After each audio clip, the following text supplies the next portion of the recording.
हम भी वो हैं जो कभी किसी के पीछे नहीं खड़े होते। जहाँ खड़े हो जाते हैं लाइन वहीं से शुरू होती है। डॉन को पकड़ना मुश्किल ही नहीं, नामुमकिन। आज खुश तो बात होगी तुम। हेलो फ्रेंड्स, ये डायलॉग सुनकर आप समझ गए होंगे कि आज मैं बात करने जा रही हूँ अमिताभ बच्चन के बारे में, जिन्हें सदी के महानायक, एंग्री यंग मैन, बॉलीवुड के शहंशाह और बिग बी भी कहते हैं।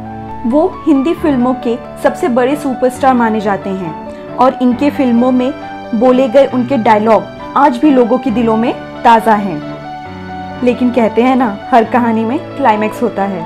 वैसे ही अमिताभ बच्चन की कहानी में भी काफ़ी उतार चढ़ाव आए और आज मैं आपको उनके स्ट्रगल के बारे में बताऊंगी, जिससे हम ये सीखेंगे कि मुश्किलें लाइफ में आएंगी, लेकिन इन मुश्किलों से डरने के बदले लाइफ में कोशिश करते रहना चाहिए।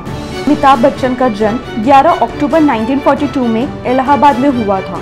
इनके पिता का नाम हरिवंश राय बच्चन था, जो एक मशहूर कवि थे, और उनकी मां का नाम तेजी बच्चन था।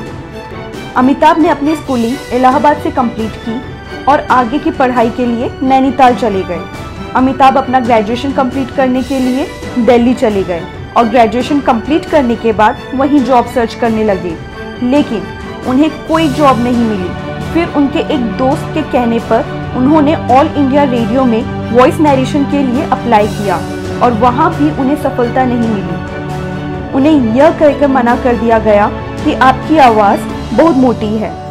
फिर अमिताभ अपने दोस्तों के साथ कलकत्ता चले गए और वहां छोटी मोटी जॉब करने लगे। वो इस जॉब से खुश नहीं थे और उनका इंटरेस्ट हमेशा से एक्टिंग में ज़्यादा रहा था, तो उन्होंने खुद को एक मौका दिया और वो बम्बई आ गए। अमिताभ बच्चन की फिल्मी करियर की शुरुआत फिल्म 1969 में 7 हिंदुस्तानी से हुई थी, लेकिन ये फिल्म उनके करियर की सुपर फ्लॉप फिल्मों में से एक है। इसके बाद उन्होंने कई फिल्में की, लगभग 13 फिल्में की, और वो फिल्में ज़्यादा सफल नहीं हो पाई और फ्लॉप हो गई और मुंबई के निर्माता निर्देशक उन्हें फिल्म में लेने से कतराने लगे। लंबे और पतली टांगों वाले अमिताभ को देखकर निर्माता उन्हें फिल्म में लेने से मना कर देते थे, पर अमिताभ इतने जल्दी हार मानने वाले नहीं थे। उन्होंने कई फिल्मों के लिए ट्राई करते रहे और उनको उनके कोशिश का फल मिला। जी हाँ, तभी फिल्म जंजीर उनको ऑफर हुई। उन्होंने इस फिल्म को करने में काफ़ी मेहनत की और ये फिल्म उनके करियर का टर्निंग पॉइंट साबित हुई। जिसने ये फिल्म देखी वो अमिताभ का दीवाना हो गया। लाजवाब एक्टिंग, जबरदस्त डायलॉग्स, देखते ही देखते एक नए सुपरस्टार का आगाज हो चुका था। वो थे अमिताभ बच्चन। उन्होंने फिर कभी पीछे मुड़कर नहीं देखा, आगे ही बढ़ते रहे। ऐसा कोई नहीं था जो उन्हें रोक पाए। पर कहते हैं ना कि जिंदगी परीक्षा लेती रहती है। अमिताभ के करियर का बुरा दौर फिर आया जब उनकी फिल्में अच्छा बिजनेस कर रही थी कि अचानक 26 जुलाई 1982 को कूली फिल्म की शूटिंग के दौरान उन्हें गंभीर चोट लग गई, जिसकी वजह से उनका काफ़ी खून बह गया था और स्थिति इतनी खराब हो गई थी कि ऐसा लगने लगा कि वे मौत के करीब हैं।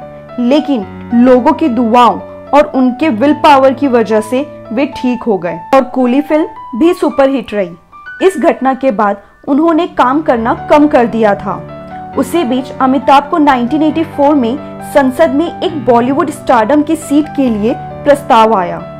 उन्होंने स्वीकार भी कर लिया, पर 1987 में बिना बात के विवाद में फंस जाने के कारण इन्होंने यह सीट छोड़ दी। पर अमिताभ रुकने वाले नहीं थे। उन्होंने फिर से फिल्मों में ट्राई किया और 1988 में शहंशाह मूवी से वापसी की। करियर के पीक पर रहने के बाद अमिताभ ने काफ़ी दौलत इकट्ठा की। उन्होंने नए इन्वेस्टमेंट के रूप में खुद की कंपनी ABCL शुरू की थी। कंपनी को लेकर अमिताभ काफ़ी उत्साहित थे और उन्हें इसके सफल होने की पूरी उम्मीद थी, लेकिन ऐसा हुआ नहीं। कुछ ही समय में कंपनी की आर्थिक स्थिति इतनी खराब हो गई कि लेनदार पैसे के लिए उनके घर तक आने लगे। हालात ऐसे हो गए कि अमिताभ ने खुद को दिवालिया घोषित कर दिया, लेकिन कर्ज वसूलने के लिए आने वाले लोग उन पर दबाव बनाते रहे। खुद को बचाने और कर्ज चुकाने के लिए उन्होंने अपना घर तक गिरवी रख दिया था।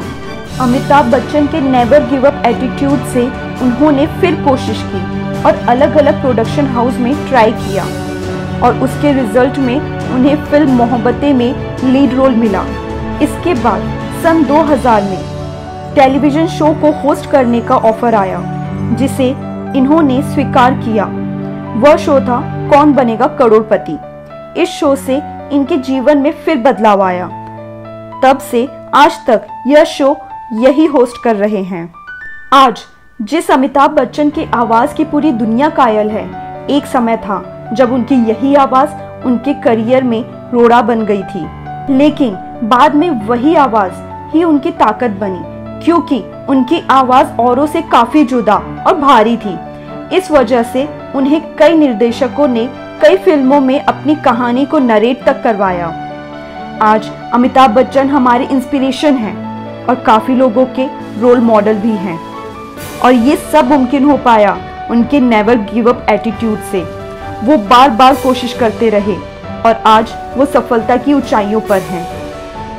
असफलता एक चुनौती है, इसे स्वीकार करो।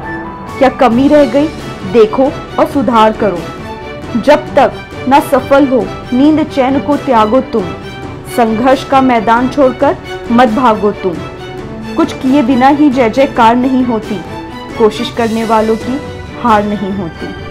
अगर आपको ये वीडियो पसंद आया है तो इस वीडियो को लाइक करिए, और अगर आप ऐसे ही मोटिवेशनल एंड इंस्पिरेशनल वीडियोस देखना चाहते हैं तो इस चैनल को सब्सक्राइब करिए और बिना भूले बेल आइकन पर क्लिक करिए, सो दैट आपको नए वीडियोस के अपडेट्स मिलते रहें। और बहुत जल्द हम मिलेंगे एक नए वीडियो के साथ।